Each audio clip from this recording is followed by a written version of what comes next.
Now that the bankers were holding the world hostage, they issued their ultimatum. The only solution to restart the global economy would be to set up a planetary government ruled by a new Bank of the World, a Bank of the World owned and controlled by them. Suddenly, hundreds of prominent publications announced the solution, the people's only salvation. Time magazine, in an article titled "The New World Order," said that the new super bank would control the world's currencies and set interest rates, and that the new bank would, quote, knock the heads of bad countries like the United States. At a meeting of central bank heads and finance ministers dubbed Bretton Woods II, the plan for world government was unveiled by the very bankers that had engineered the collapse. Formerly sovereign countries would now pay their taxes directly to the banking cartel. Hundreds of new carbon taxes, controlling every facet of human activity, would only be the beginning. Now all the elite had to do was to sell the public on accepting the final phase of their takeover.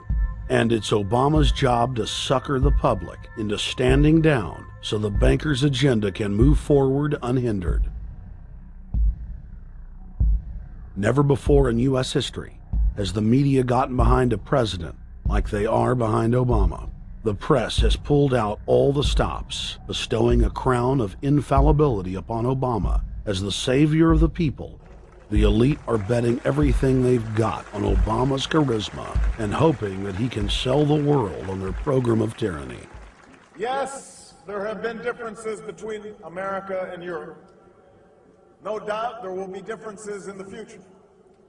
But the burdens of global citizenship continue to bind us together. A change of leadership in Washington will not lift this burden.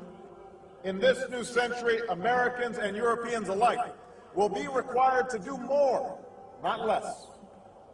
Partnership and cooperation among nations is not a choice. It is the only way. We've got to give them a stake in creating the kind of world order that I think all of us would like to see. In truth, Obama is not simply continuing George W. Bush's policies. He is radically expanding them. I thank President Bush for his service to our nation. This film has documented the painful fact that Barack Obama's agenda is the complete opposite of what he has claimed it to be. Now we will reveal what Barack Obama and his controllers' true agenda is. Number 1. Bring the United States under the complete regulatory control of a private offshore superbank known as the Bank of the World. More than 100 new taxes are now being developed under the umbrella of curbing greenhouse gases. The new taxes will be paid directly to the private bank consortium. At the producer level, taxes will be paid on farm animals' flatulence. At the consumer level, there will be carbon taxes on all forms of meat, beef, poultry, pork, and fish. All cars will be fitted with satellite tracking boxes that will tax driving by the mile.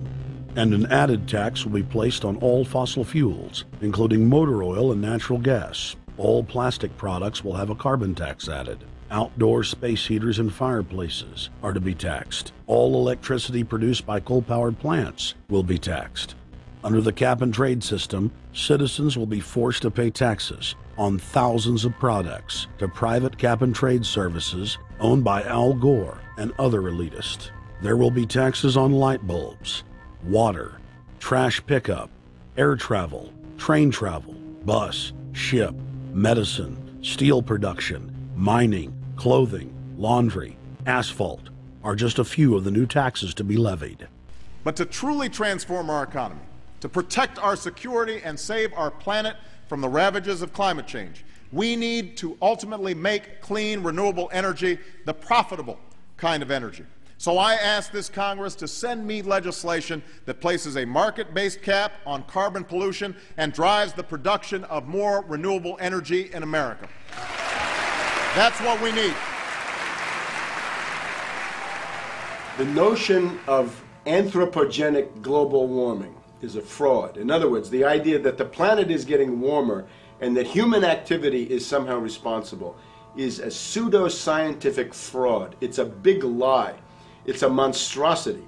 Remember the Nazis, they had race science, race hygiene. They said Aryan blood is different from any other kind of blood. This was, of course, idiocy, a fantastic piece of nonsense. Today, we got something similar.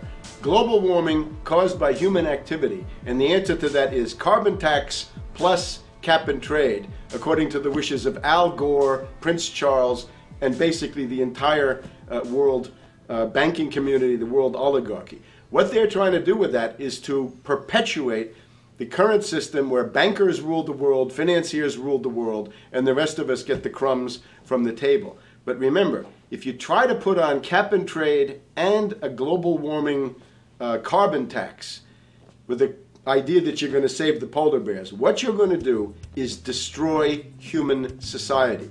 You're going to cause genocide on a massive scale. The deaths will be measured in the hundreds of millions and indeed in the billions. Just the idea of global warming means that there'll be no development for Africa, no development for the poorer parts of Southeast Asia, and no world economic recovery of any kind ever in our entire lifetime. So it's important to expose and fight the pseudo-scientific fraud of global warming. One more point about this. You don't need a climatologist to know that this stuff is a fraud. I'm a historian. I can tell you, in the last 1,000 years, we had a period of very warm temperatures called the medieval warm period, where all kinds of grapes and semi-tropical stuff was growing very far into the northern hemisphere. That was about 1100, 1200. It happened to correspond with an all-time maximum of sunspots. Right now, we can say that we're going into another maximum period where there'll be some warming, but we're well within the limits of the medieval warm period. About 1600 to 1650, there was an ice age in northern Europe. The North Sea was filled with ice. The German and Dutch ports and the English ports were filled with ice. That corresponds to an all-time minimum of sunspot activity, the Spörer minimum and the Maunder minimum. So this has largely got to do with solar activity. We can see that other planets, not just the Earth, are warming slightly as a result of increased solar activity. But we're well within the minimum. So what the oligarchs claim to be an open and shut scientific case is a piece of pseudo-scientific nonsense, and it should be rejected. Number 2. The social engineers are fully aware that the Obama craze will wear off quickly, so they are racing to put in place the most oppressive police state control grid in human history. 20,000 battle-hardened regular Army troops are now being deployed to patrol the streets of the United States. FEMA is now building giant camps in every region of the country, and the Congress has introduced bills like the National Emergency Centers Act, H.R. 645, which merges local governments and the police under federal control. And as we all know that have watched these things, they're ready for the riots.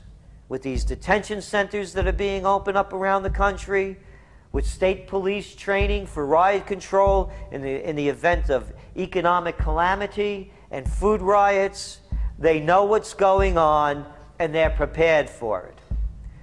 So people better also prepare for it themselves. Anyone that's not prepared for what's going to happen, they deserve what they get, because there's enough information out there pointing to the problems, and they should take all precautionary actions.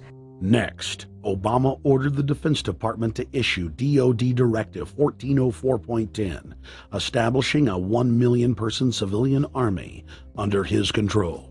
Simultaneously, Obama launched USAService.org. The new website deceptively masquerades as a federal agency, but in reality is a recruiting tool building a separate, completely private army outside of government that takes orders directly from Obama's controllers.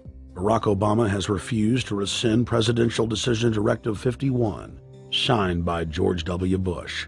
The directive plainly states the president is a dictator and that Congress is ceremonial. We cannot continue to rely only on our military in order to achieve the national security objectives that we've set. We've got to have a civilian national security force that's just as powerful.